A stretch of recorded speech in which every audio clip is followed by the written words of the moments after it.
Hey everyone, let me just vent to you for a second. I've actually shot this video about 3 or 4 times already. The very first time it was very rambly because I didn't have my notes with me, and I just skipped around, and it just wasn't very concise. The second time I was shooting the video, I was actually feeding a calf. And the mom in the background came and started knocking the calf off of the bottle, and it was just, it was a big whole hot mess. I got it on film, as you can see here. Unfortunately, the calf ended up dying a few days later. We just could not get him back to health. And so I didn't want to feature like a dead calf in one of my videos.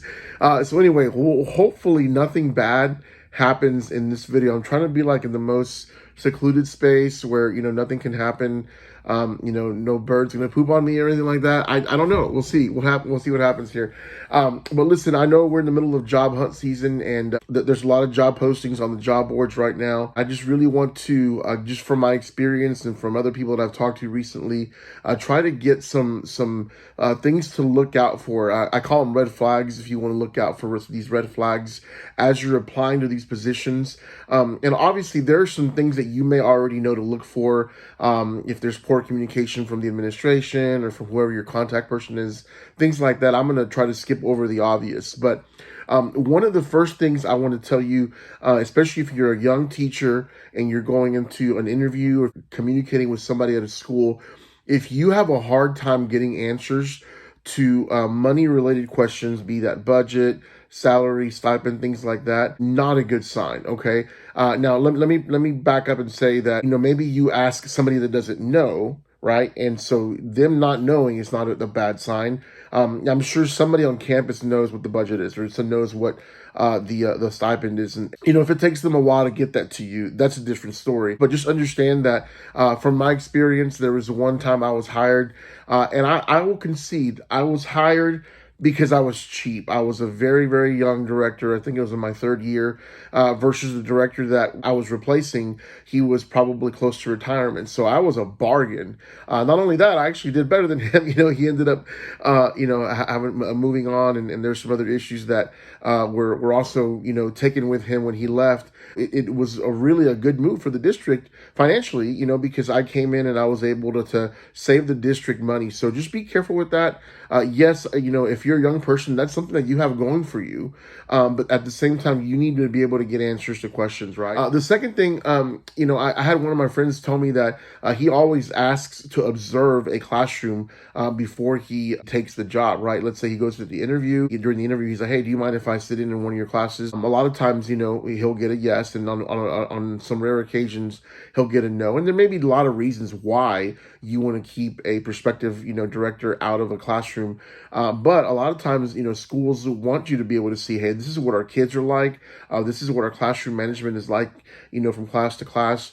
And if not, then maybe there's something to hide, right? And so you want to make sure you're at least considering that. Why would they say no, right? The other thing is, I've seen some posts where some of the criteria for the position are actually, listed in coach speak. I'll give you an example. I saw one, and it on TMEA or whatever, and they ask you for the region and the district and this and that, and it said, football district something 6A, blah blah blah, whatever. And so it was an administrator had posted the job board, and he put the football district. Don't misunderstand me. I'm not saying that coaches don't make good administrators. Some of the very best administrators that I've ever had have had a coaching background. But what I'm going to tell you is that a lot of times, that may take a little bit of explanation and training your administrators to know what the band needs. For example, how many coaches, don't know what TMEA is, right? You may want to go to TMEA. It's something really good for you. And if they don't know what that is, they're not going to want to support you in that, right? And so sometimes you've got to be able to, speak coach to them, be like, hey, this is like going to coaching school in the summer, but it just happens to be in the winter in February. It's something that I really, really need to go to, and I can get my professional development done and all that good stuff. And when you speak coach to them, then they understand, oh yeah, absolutely, go ahead, take the school car, get yourself a hotel, whatever the case may be, they'll support you in that. And so, it's just a matter of not necessarily, seeing that as a red flag that you don't want to take that job, but you may have some additional responsibilities to be able to get your administrator with a coaching background to understand another aspect of the school, which is more the fine arts, right? If there's a lot of high turnover, a lot of directors have been on, you go on UIL forums and every other year it's just a different person. That's a really, really bad sign. It just makes you wonder, what are they doing to the band directors there? What is the climate like in the school that is making people not want to work in that district?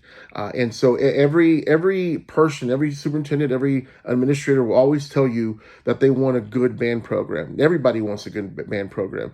Now, sometimes some districts and some administrators aren't willing to do what it takes to get that band program to be good, right? And sometimes that requires money or scheduling, things like that. And so sometimes people are just, very much against the band, even though they say they want a good band. And so, it runs off directors, right? Sometimes the expectation of the community, is just a little bit too unrealistic or whatever the case may be. There's a lot of reasons why there may be high turnover. If you are applying for a job that has a lot of high turnover, I encourage you to try to reach out and find somebody that maybe the road guys that from the local music store, a neighboring, town band director there that might be able to give you a little bit of insight.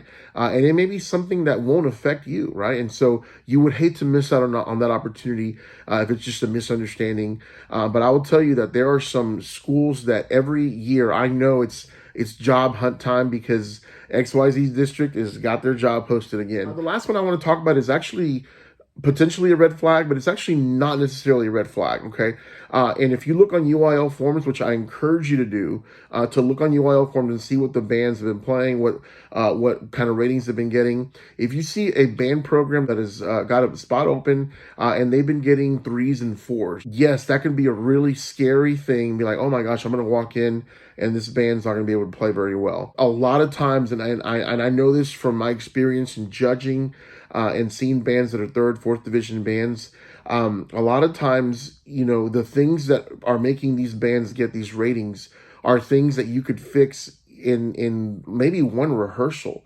Some concepts of balance and ensemble sound, you can bring that forward up to a 3 pretty easily, right? And all of a sudden the band doesn't sound so bad, and you can work, maybe 6 weeks and bring it up to a 2. And then, from then, you never know what may happen. Getting the band from a 2 to a 1 is the hardest thing, but getting them from 4 to 3 is really something that you can accomplish if you know what you're doing and you have a good approach. And so all of a sudden, you're not the band director that has a 3rd and a 4th division band.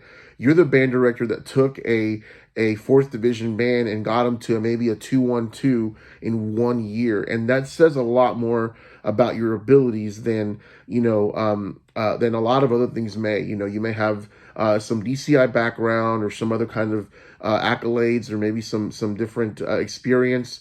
But when you actually have teaching experience and you show progress, even if it's not a sweepstakes right away, I think that it's something that will speak volumes of your ability if you actually go and you take on that challenge of being at a 4th or 3rd division band. So anyway, those are some things to consider. I wish you the absolute best. And I hope that wherever you land, you're able to just have a joy in teaching music and really be able to make music for the kids, make it fun for them, make it something that they are a part of the culture of the school, of excellence, right? The whole school is on board with being excellent at everything that they do. Best of luck to you, and I hope that you find the position that you're looking for, right? Thanks. Bye-bye.